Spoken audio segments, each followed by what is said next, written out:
Hello, I'm Mr. Toby Forneret. I'm a teacher at Dysart High School, and I teach network and security.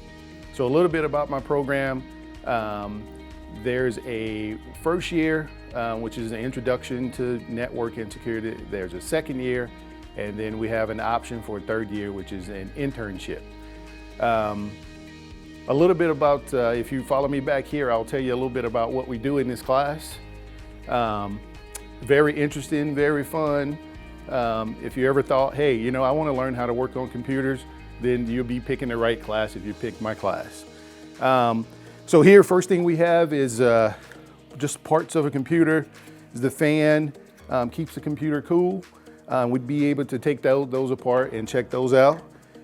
We also have a motherboard here, which is kind of the brain, central brain of the computer, and it have different pieces and parts that we'd be able to take out, take a look at, and try to put back together if we could. All right. And then we also have a CD-ROM drive.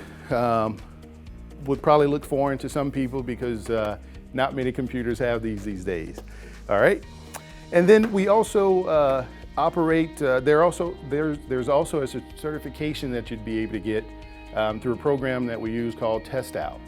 And here on my screen, what I have is one of the simulation labs that you'd be able to do to go in and work.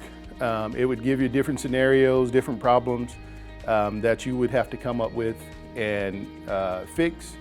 And then as you fix that problem, of course, it would give you another problem to try to fix. All right. So if you want to know more about my class, talk with your counselor. Let her know that you're interested in my class, and I look forward to seeing you. Have a great day.